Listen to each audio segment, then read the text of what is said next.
What's up, guys? Welcome back to my YouTube channel. Today I'll be reacting to Mr. Ballen's "The FBI Didn't Believe the Audio Proof IRL Gone Girl." I'm very curious what this is about, guy. Bro, how can the FBI not believe the audio proof? Is it that shocking? So I'm very, very excited to be reacting to this video. It was just posted 14 hours ago. So I thought, let me just jump right into it. For those of you guys who are new to this channel, please like, subscribe, comment, and click on that notification bell, guys. I would really, really appreciate it. So without further ado and talking too much, let's get right into this video, guys. California Police Department from this man who sounded totally drunk or high on a drug or something, claiming that his girlfriend was missing and she had been kidnapped, but his story just didn't make any sense. When the officers got to this man's house, immediately they see this guy when he opens the door and he looks deranged and his house looks totally off and has this weird smell that's almost like a chemical smell. And then when they asked him, to give them some information, what's going on here? Where's your girlfriend? He would launch into this bizarre story about men wearing wetsuits with lasers on their hands, and so police are like, what is this? But the police would follow up and actually launch an investigation because this guy's girlfriend really was missing, and they would uncover a story that was even more bizarre and more weird than the 911 caller's story had been. But before we get into that story, if you're a fan of the strange, dark, and mysterious delivered in story format, then you've come to the right place because that's all we do, and we upload once a week. So if that's of interest to you, the next time the like button is out of town, go into their house and completely demolish their master bathroom and replace it with a used summertime music festival porta potty. Also, please subscribe to our channel and turn on all notifications so you don't miss any of our weekly uploads. Okay, let's get into today's story.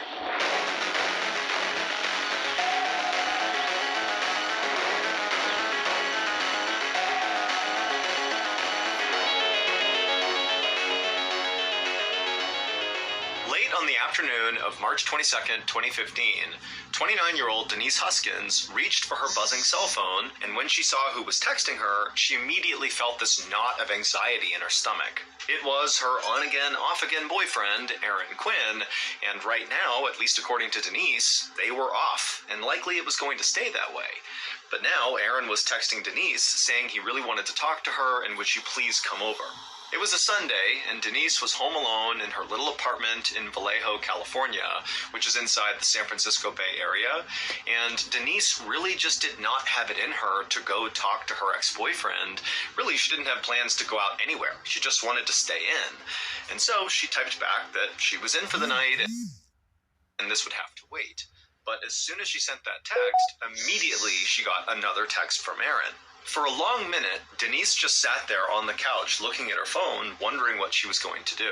Denise and Aaron had met the previous summer after Denise had moved to Vallejo from Boston, Massachusetts to work at a hospital in Vallejo called Kaiser Hospital. Denise had her PhD in physical therapy, and Kaiser Hospital had a great physical therapy program, especially for people with brain and spinal cord injuries, and Kaiser Hospital was also where Aaron worked. She and Aaron had been immediately attracted to each other. Aaron was tall and fit with dark hair and piercing eyes, and he loved to cook.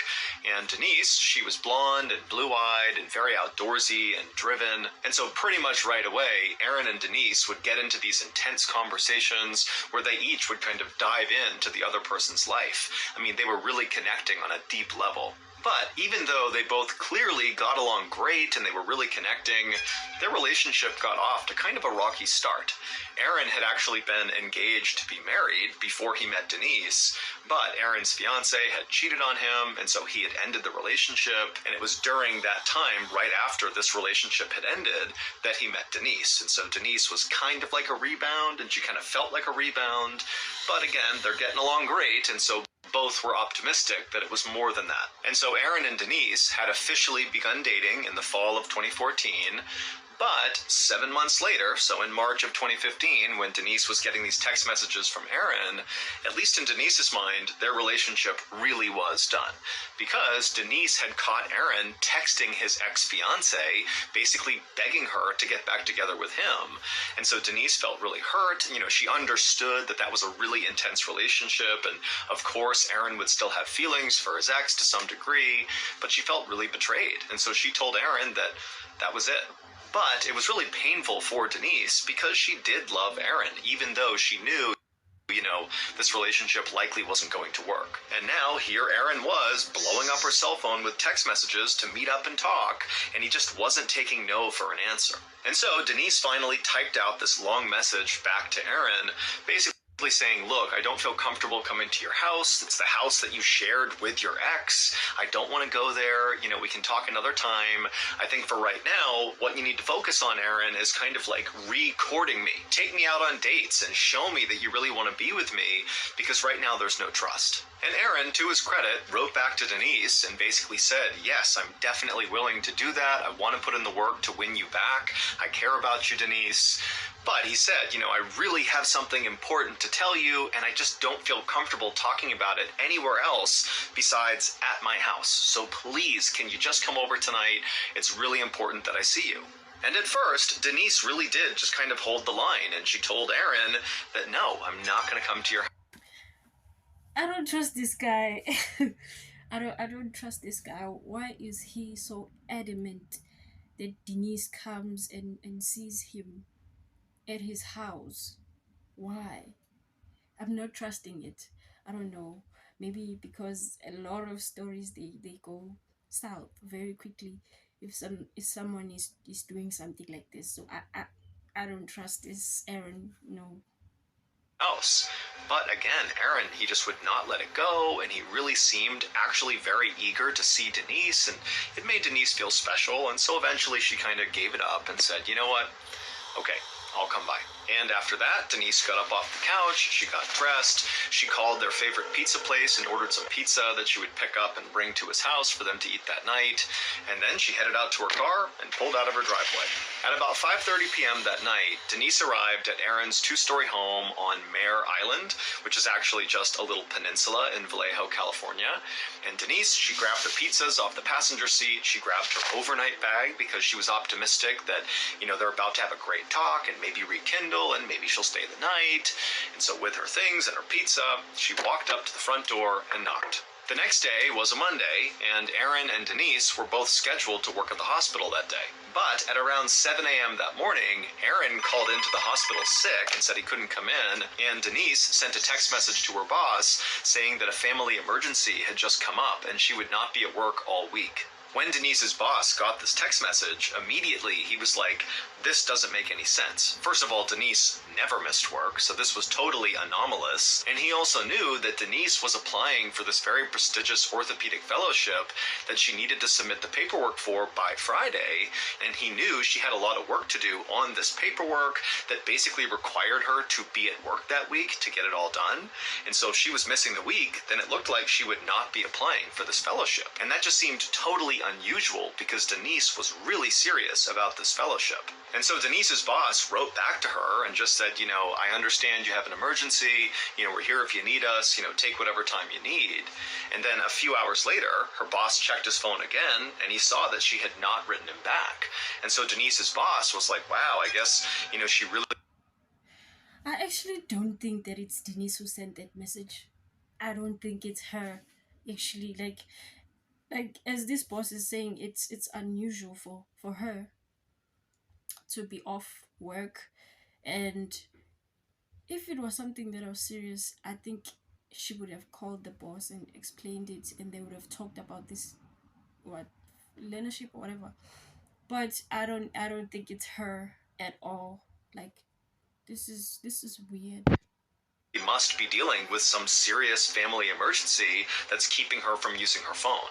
About 7 hours later, at around 2 p.m. on this Monday, where Aaron and Denise have not shown up for work, there was a 911 call that came into the Vallejo Police Department, and the person making the 911 call was Aaron.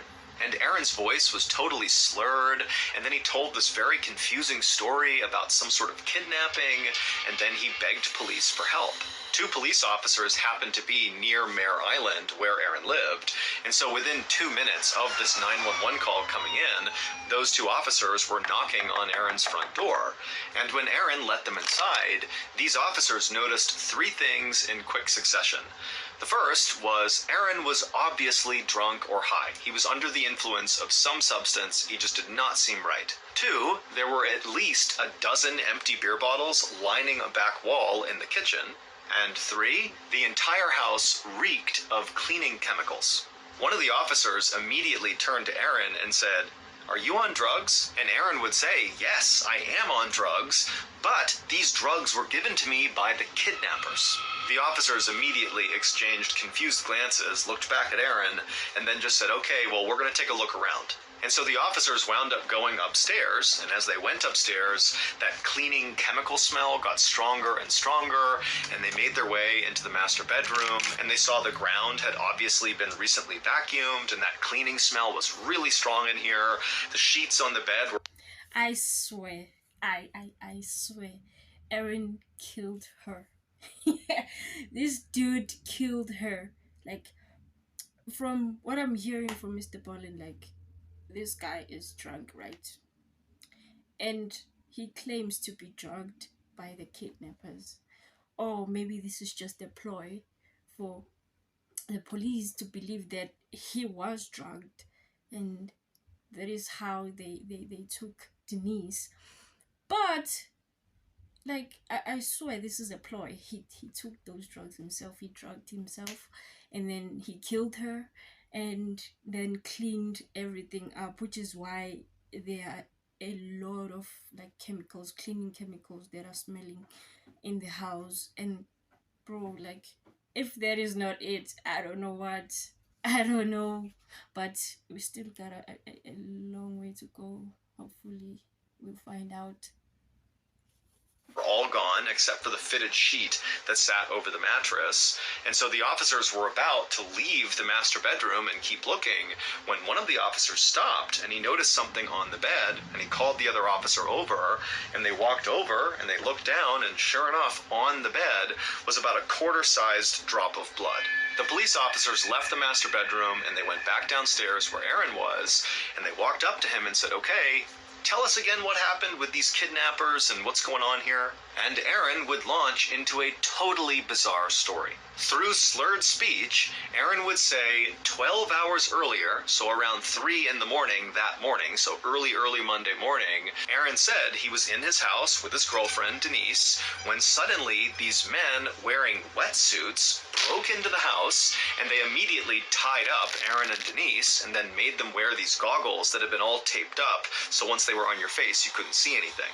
Aaron would tell the police that the intruders, in addition to wearing wetsuits, they also were carrying guns, tasers, also laser pointers, and also very high-powered flashlights. And so when they came in, there were all these lights and beams everywhere. I mean, it was totally chaotic. Aaron then explained to police that after he and Denise had been tied up and had these goggles on, the men in wetsuits came over to them and put headphones on each of them, and then they played this recording, which had this weird, soothing music, and then somebody narrating, telling Aaron and Denise that they were not in any danger, that this was just a robbery, and to stay calm and nothing would happen to them.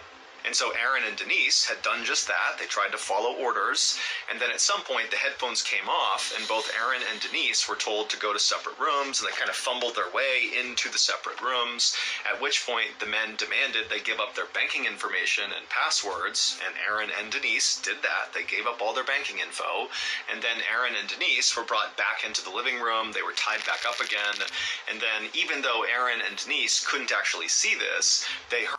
Bro, like, if this is true, wow, these robbers are very creative. If this is true, like, bro, wow.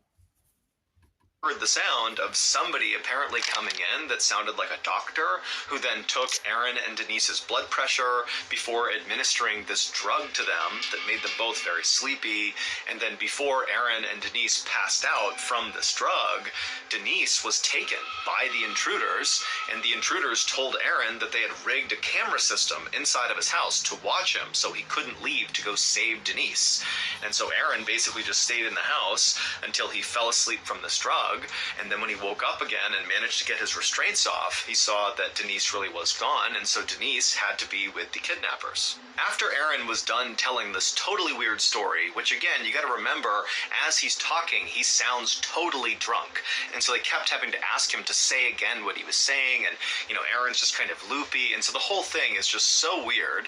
And so when Aaron was finally done telling the story, the two officers just stared at him in silence, and then the officers looked at each other, and without even saying anything, they both were thinking the same thing.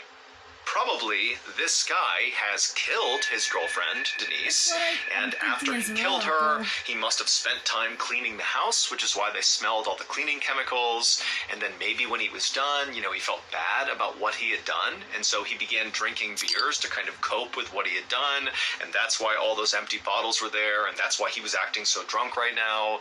And then at some point, he had worked up the courage to call 911 and pretend that he didn't know where his girlfriend was and make up this whole alibi about these weird kidnappers that came in and did this stuff, but obviously it was just a ruse. This guy killed his girlfriend, that's what happened. And so finally, one of these officers spoke to Aaron, and they said, "You're going to need to come to the station with us and explain yourself."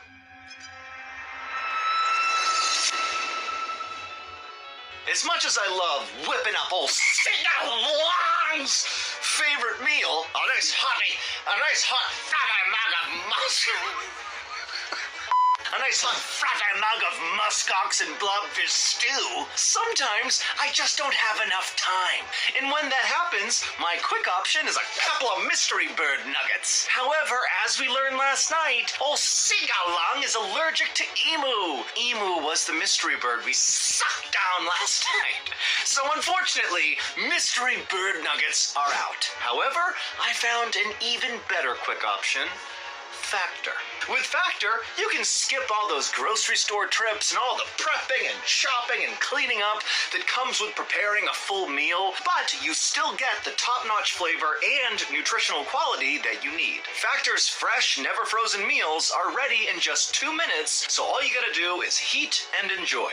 And Factor is flexible. I can adjust my order size to make sure I have enough to share with my family, and it's easy to skip a week or two anytime you know you're not gonna be around. For those of you who are confused because I've previously stated my favorite meal kit is HelloFresh, well, don't worry, HelloFresh owns Factor because HelloFresh wants to offer a wider array of meal options to satisfy all of their customers. So if you're in need of a quick meal option to replace your mystery bird nuggets, then look no further than Factor. My favorite Factor meal is the grilled chicken with browned butter Yukon mash. It's pretty good. Head to factor75.com or click the link down below and use code MrBallin50 for 50% off your first Factor box.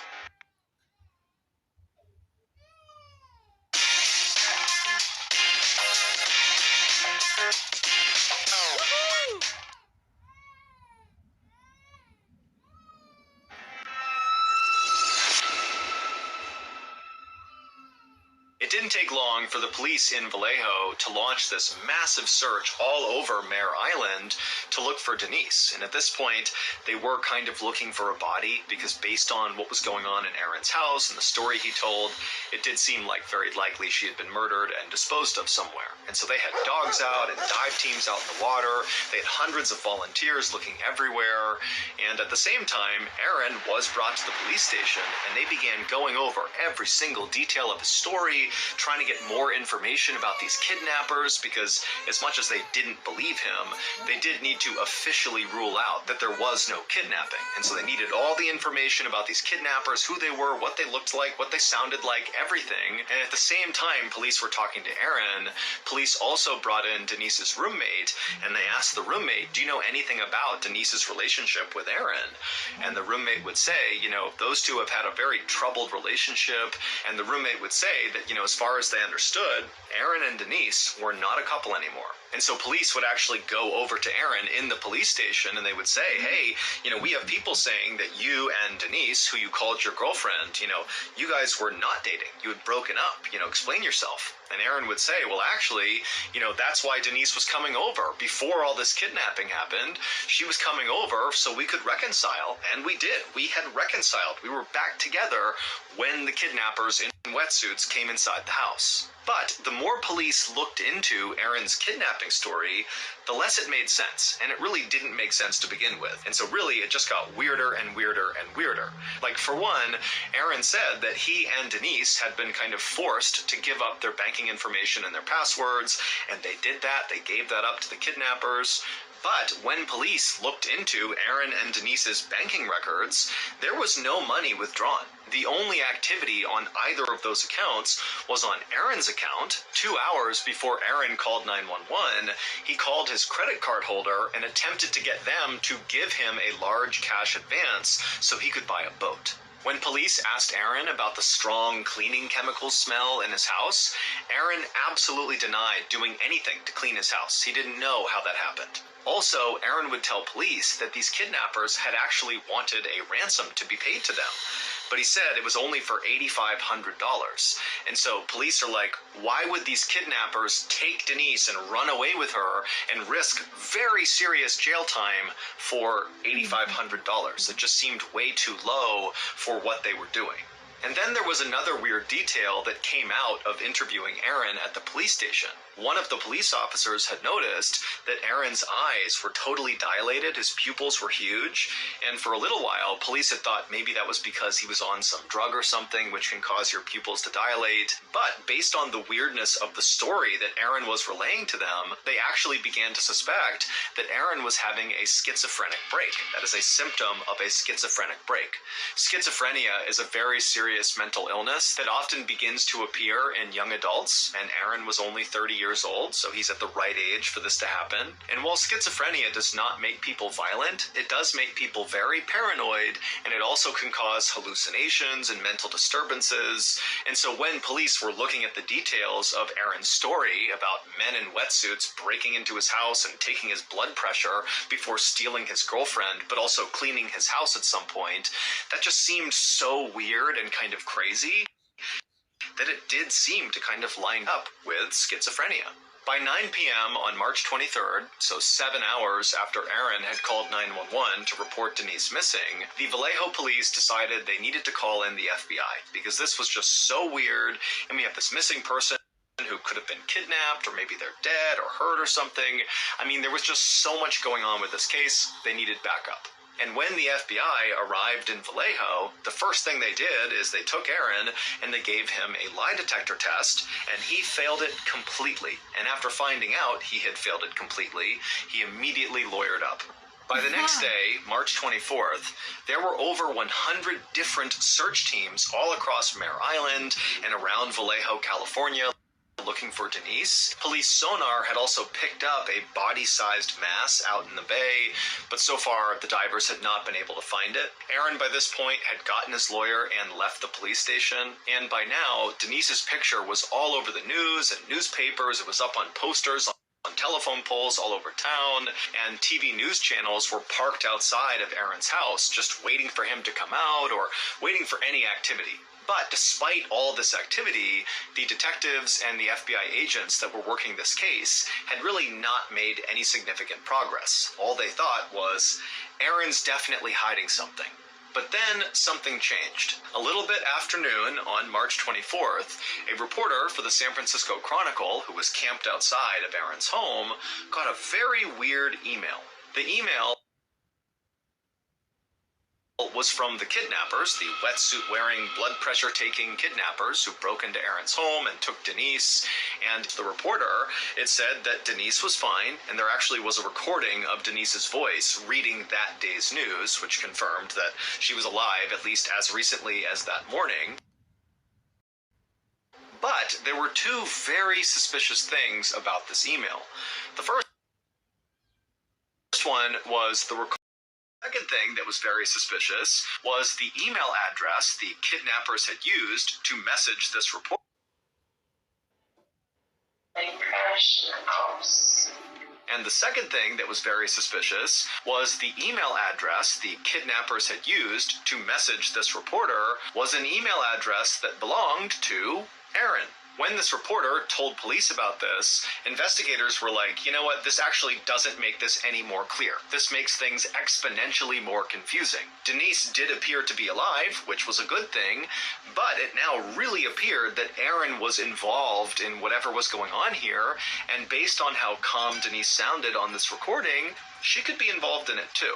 And investigators' suspicions only grew when they went to Aaron and they asked him, have the kidnappers tried calling you at any point? And Aaron would say, yes, they have, and he showed them his phone. Well, the police would trace the phone calls that Aaron claimed had come into his cell phone from the kidnappers, and when they traced the kidnapper's number, they found it was connected to a burner phone. A burner phone is something that drug dealers will use because it's totally anonymous. It's like a one-time use cell phone that you use temporarily, you have this number temporarily, and then when you're done with the phone, there's no history that you personally had that cell phone. But police were clever, and they figured out where this burner phone was actually purchased from, and it was purchased from a nearby Target, and they looked at the security footage of around the time when this burner phone, was purchased from this Target, and they saw the person who had bought it walk out of the store. And the person who had bought this burner phone was this white man who was tall and fit with dark hair, and it basically looked exactly like Aaron. And then, 2 days later, on March 25th, Denise herself walked up to her mother's home in Huntington Beach, California, which is roughly 400 miles south of Vallejo, California, where she went missing. And so Denise's mother was not home. I am so confused. I'm not gonna lie. I'm so confused. There is a lot going on here. I'm wondering what the hell is going on. Bro, this is a lot.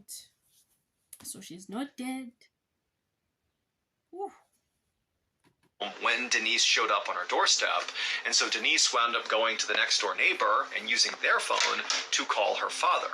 And Denise's story that she would tell her dad was even more bizarre than Aaron's story.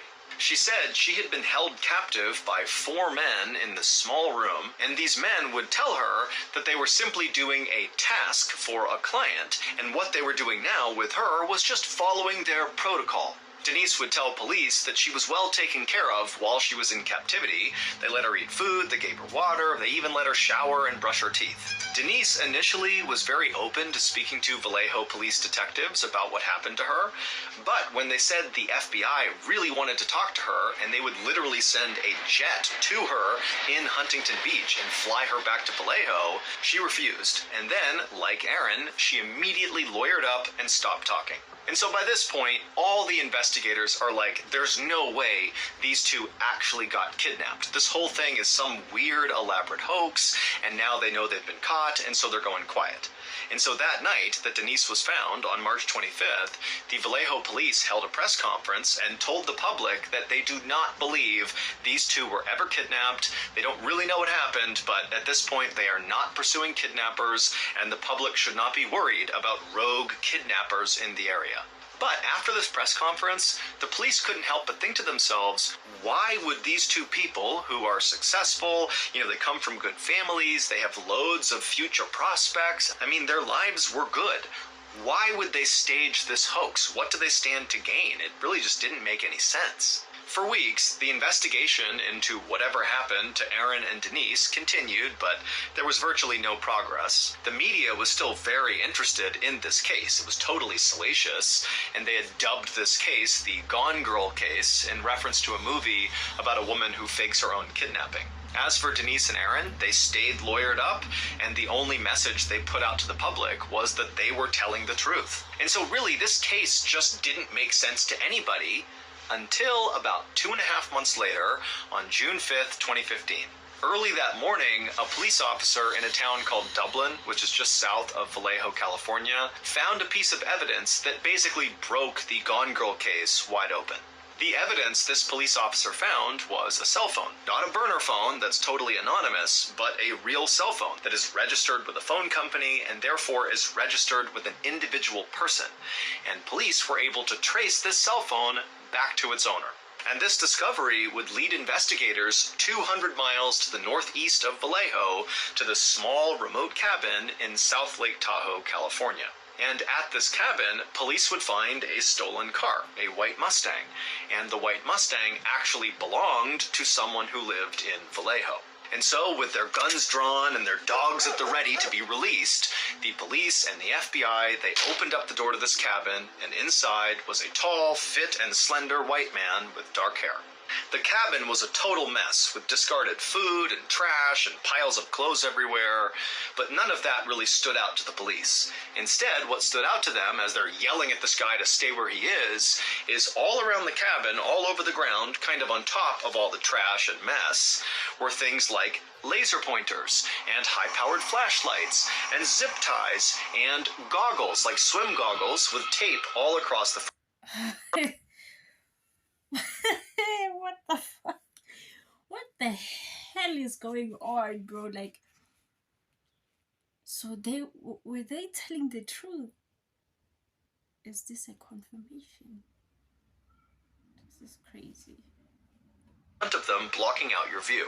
The police had finally found one of the kidnappers. And while this kidnapper looked exactly like Aaron, he was a tall, fit, slender white man with dark hair, it wasn't Aaron. In fact, neither Aaron nor Denise had ever met this person, and this person, this kidnapper, had never met Denise or Aaron. There was absolutely no connection between them.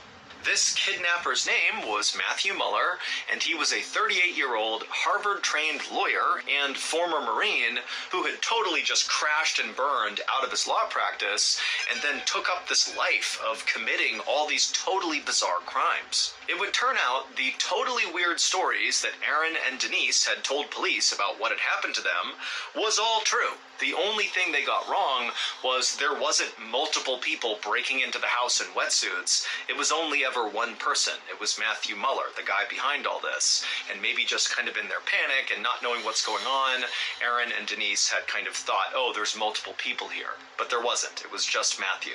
Also, it would turn out Aaron and Denise were not the first people that Matthew had done this to. The reason that police officer in Dublin, California had found that cell phone, which broke the case wide open and led police to this cabin in South Lake Tahoe, was because on the night that officer found the cell phone, so June 5th, Matthew Muller had attacked another couple in the middle of the night in their home. But that couple had been able to fight Matthew Muller off, and Matthew had dropped his cell phone in their home. So when this couple had reported this to police, that was how they got that cell phone. In terms of Muller's motivation for doing what he was doing, well, Muller was absolutely brilliant, like borderline genius, super smart guy, but he was extremely mentally unwell. He had severe psychosis, and he was also bipolar, and so basically he wasn't seeing reality for what it was. And at some point, in one of his kind of psychotic fits, he had somehow came across Aaron and Denise and become absolutely obsessed with them. He began surveilling them nonstop with a drone for 3 weeks before he attacked them, learning their patterns and who they talked to and what they did. And in fact, Aaron, when he found out that was what Matthew was doing, watching him and Denise with a drone, Aaron would tell police, oh my goodness, I actually remember one night before the kidnapping, looking up and seeing this glinting light in the sky, and he thought, that looks like a drone, why is it out here? But Aaron was a normal person and didn't suspect that somebody who was totally unhinged was spying on him with a drone, and so he had forgotten about it. And so after Muller had surveilled Aaron and Denise for 3 weeks using his drone, he was ready. And so in the middle of the night, he broke into Aaron's house wearing a wetsuit. He tied up Aaron and Denise, and he put those goggles on both of them so they couldn't see anything. And then he put on those headphones on both of them that played the soothing music and also had that narration where it was telling them, hey, you're going to be fine. This is a robbery. Just stay calm and do what you're told. But after these headphones went on both of them, Matthew would sexually assault Denise. And in fact, at least one other victim of Matthew Muller has come forward since his arrest to say that she too was sexually assaulted by Matt. And so after Matt had taken Denise and left Aaron's house with her, Aaron, he did fall asleep from the drug he was given from Matthew. And then when he woke up the next morning, he managed to get out of his restraints. And, he's still affected by the drug that was in his system. And he sees that Denise is gone. And so the first thing he does is, oh my God, I need to find a way to pay the ransom to this kidnapper. Because again, the kidnapper, Matthew, had said around Aaron that he wanted $8,500. And so Aaron thought he could get that money. And so he called his credit card company and asked for that cash advance for $8,500 to pay this ransom. But when they asked Aaron why he needed this money, he didn't want to give up that it was for a ransom because he didn't want the kidnapper to know that he had talked to authorities. He was worried about Denise. And so kind of in a panic, Aaron just told the credit card company that he was buying a boat, but really it was for the ransom. Also, Aaron was the one who called in to Kaiser Hospital for both him and Denise, saying they were missing work. He did this because Matthew at some point had instructed Aaron that he would have to do that or something would happen to Denise. And so again, he's just kind of following the instructions, hoping that he can get Denise back. As for the email that the San Francisco Chronicle reporter got that apparently was from the kidnappers but was sent from Aaron's email account, well, that really was the kidnapper, Matthew Muller, sending this email to the reporter. He just used a special program to basically hijack Aaron's email address. And as for Denise sounding very calm in her proof of life recording that was attached to that email, well, the thought is Denise was very likely in shock at the time she was asked to record this, and so it sounded like she was relaxed, but really she wasn't. Also, just a random side note that I'm sure some of you will have questions about. We don't know why Aaron's house smelled like chemicals. It's assumed that, maybe when Aaron and Denise were all tied up and couldn't see anything because of their goggles, that Matthew Muller, I guess, walked around their house and cleaned it, but we don't know for sure. Matthew Muller is currently serving a 40-year sentence in prison for federal crimes, and just recently he was sentenced to an additional 31 years in prison for state crimes that were in connection to the kidnappings of Aaron and Denise. Aaron and Denise would go on to sue the city of Vallejo, California for basically mistreating them. They had been telling the truth the whole time, but nobody took them seriously, and they would win $2.5 million. Aaron and Denise would go on to get married, they would have a baby, and they would write a book together about their experience, which is called Victim F: From Crime Victims to Suspects to Survivors.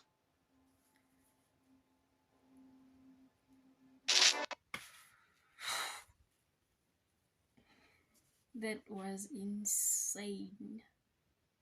That was a roller coaster ride, bro. Like,